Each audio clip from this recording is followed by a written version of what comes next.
Hello guys, in this lecture we are going to see about the energy management.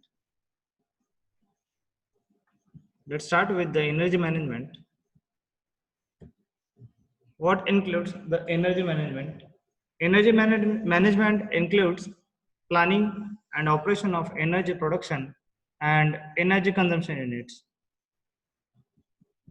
If you are looking for the objectives of energy management, it is a very simple. Objectives are nothing but the resource conservation, climate protection, and cost saving, while the users have permanent access to the energy they need.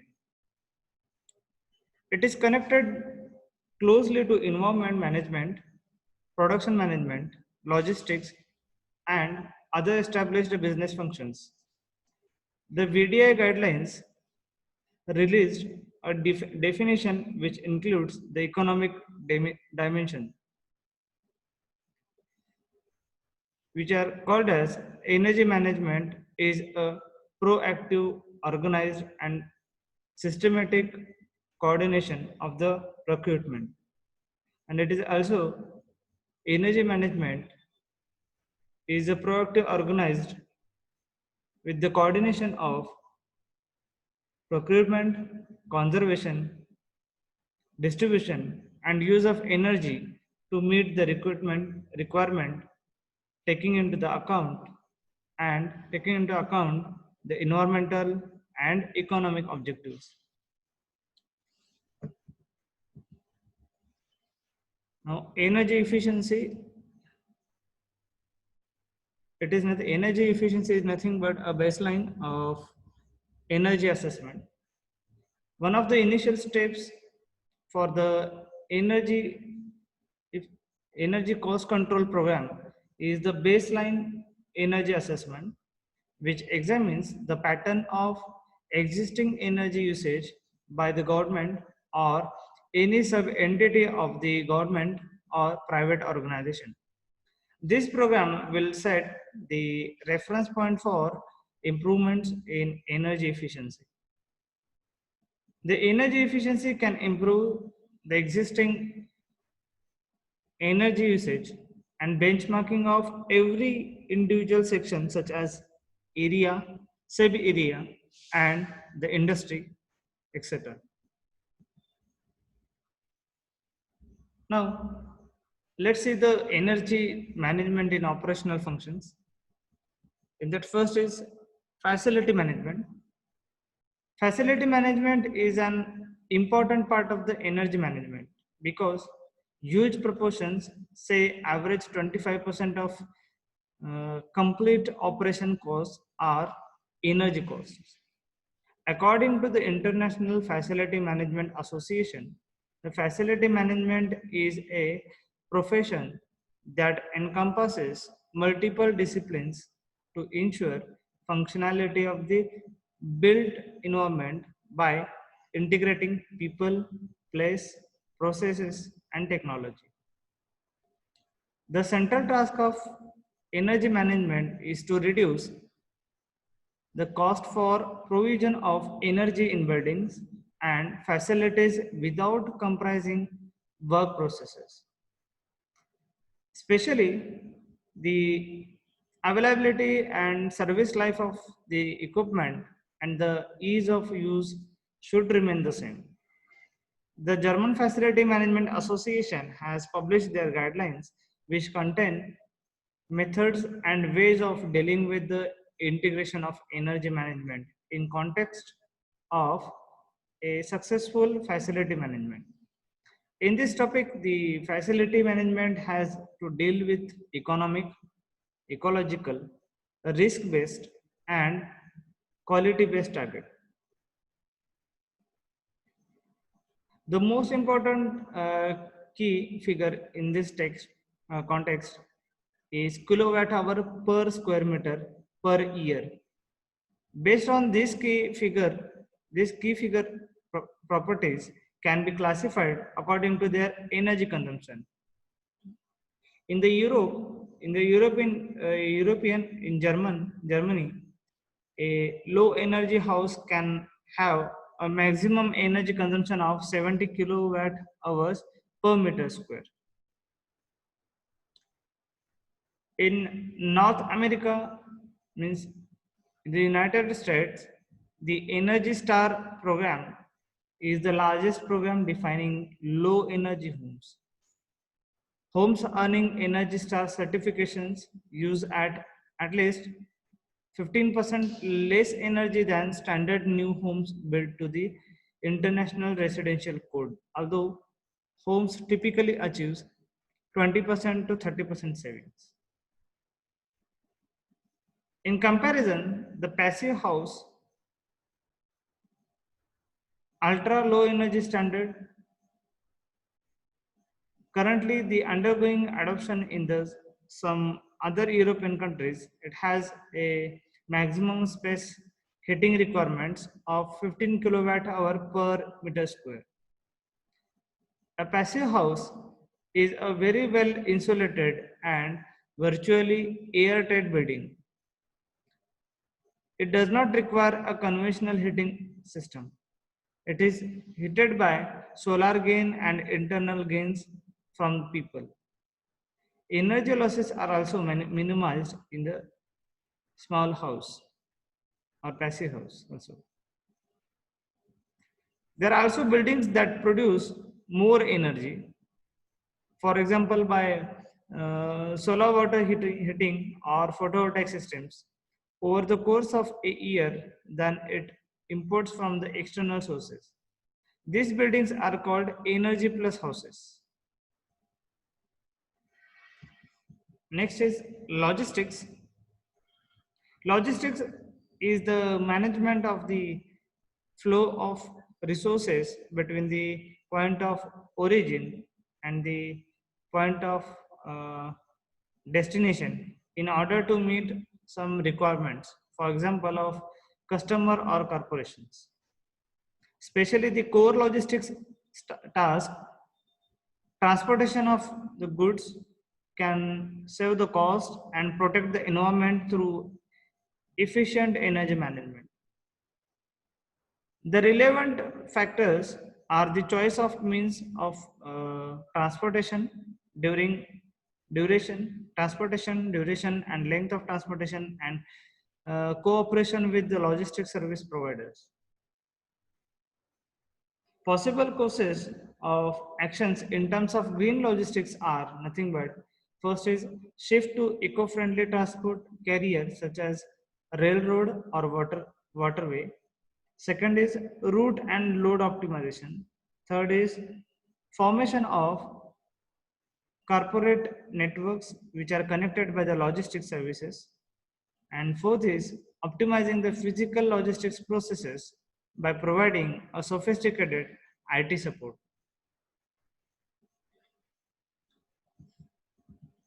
Next is energy procurement.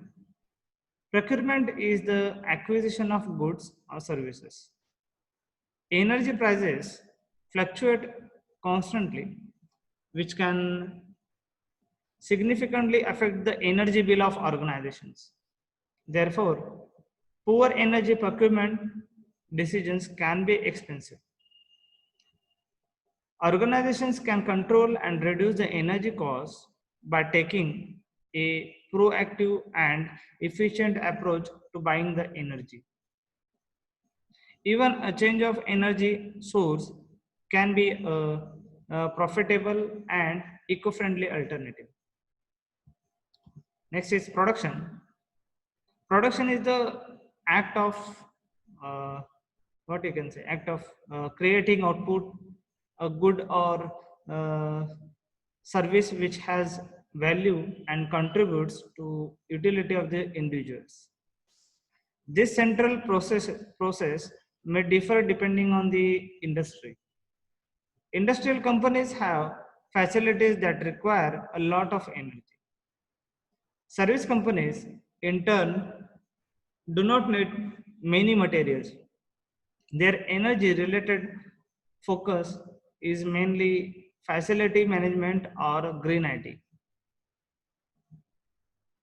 Therefore, the energy related focus has to be identified first, then evaluated, and then optimized. Next is production planning and control. Usually, production is the area with the largest energy consumption within an organization. Therefore, also the production planning and control becomes very important. It deals with the operational, temporal, quantitative, and special planning, control, and management of all processes that are necessary in the production of goods and commodities. The production planner should plan the production processes so that they operate in an energy efficient way. For example, strong power consumer can be moved into the night time. Peaks should be avoided for the benefits of unified load profile. The impending changes in the structure of energy production require an increasing demand for storage capacity. The production planning and control has to deal with the problem of limited storability of energy. In principle, there is the possibility to store the energy electrically, mechanically, and chemically. Another trend setting technology is lithium based electrochemical storage, which can be used in electric vehicles or as an option to control the power grid.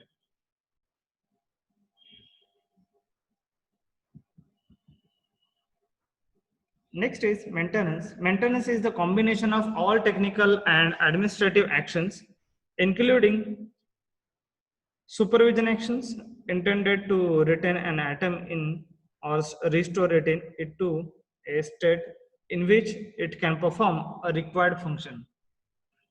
Detailed maintenance is essential to support the energy management. Hereby, power losses and cost increases can be avoided. Next is energy management challenges. Through the energy efficiency, its management is remain the key for any industrial user across global to achieve the energy management goal for the federal government or industry. The efficiency of water and energy resources play a vital role. Example of how it is possible to save the energy and cost with the help of maintenance that are nothing but deforest the fridges, check the barometer of cars and trucks, insulation of hot systems, improve leakages in building envelopes. These are the examples to how it is possible to save the energy and cost with the help of maintenance.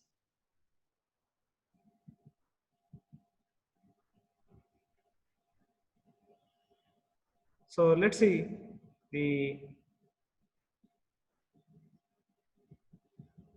energy strategy.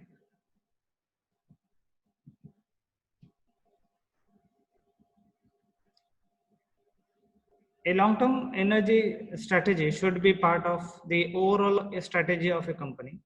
This strategy may include the objective of increasing the use of renewable energies. Furthermore, criteria for decisions on energy investments, such as yield expectations, are determined. By formulation and energy strategy, companies have the opportunity to avoid the risks and to assure a competitive advance against their business rivals. About the potential, if you're thinking about the potential energy strategies, then there are some of the energy strategies. First is passive strategy. There is no systematic planning. The issue of energy and environmental management is not perceived as an independent field of action. The organization only deals with the most essential subjects. Second is strategy of short-term profit maximization. The management is concentrating exclusively on measures that have a relatively short payback period and a high return. Next is strategy of low-term profit maximization, long-term profit maximization.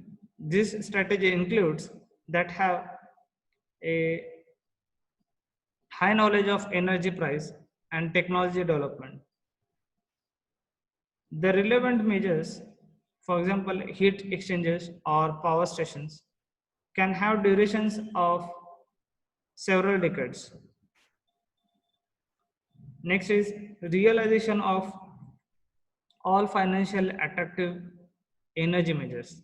This strategy has the goal to implement all the measures that have a positive return on investment. And the last strategy is nothing but maximum strategy for the climate. In this strategy for climate protection, one is willing to change even the object of the company.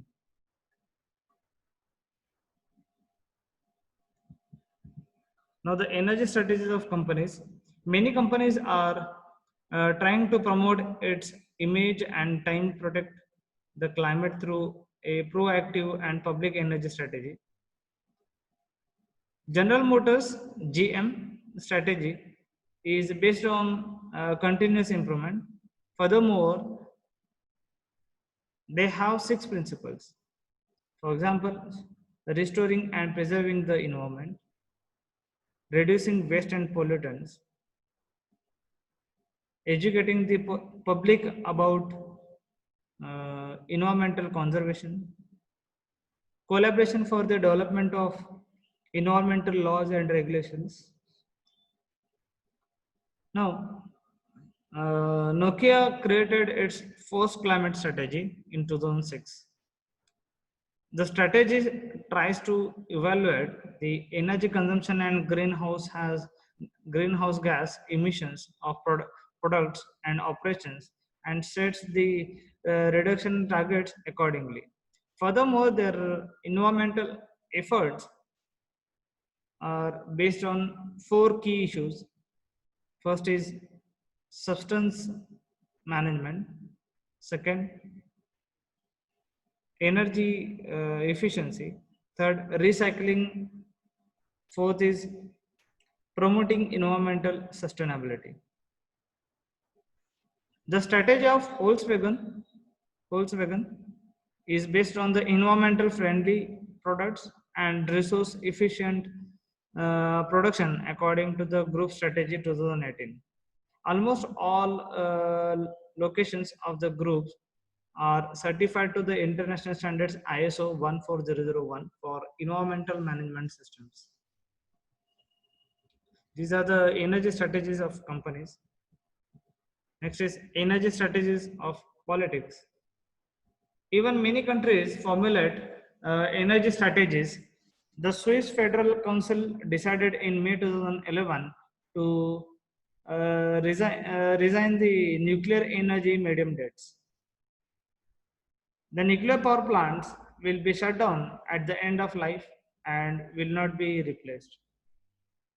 In compensation, they put the focus on energy efficiency or renewable energies, fossil energy sources, and the development of water power. The European Union has cleared the instructions for its members. The target is nothing but called as 20-20-20 targets, include that the member states have to reduce greenhouse gas emissions by 20% below 1990 levels and increase the energy efficiency by 20% and achieve a 20% share of renewable energy in total energy consumption by 2020. And the next is ethical and normative basis of the energy strategies. The basis of every energy strategy is the corporate culture and related ethics standards applying in the company. Ethics, in the sense of business ethics, examines ethical principles and moral or ethical issues that arises in a business environment. Ethical standards can appear in company guidelines, energy and environmental policies, or other documents. The relevant ethical ideas for the energy management are: first is uh, utilitarianism, means this form of ethics has the maxim that the one act are good or right, whose consequences are optimal for the welfare of all those affected by the actions. Principle of maximum happiness.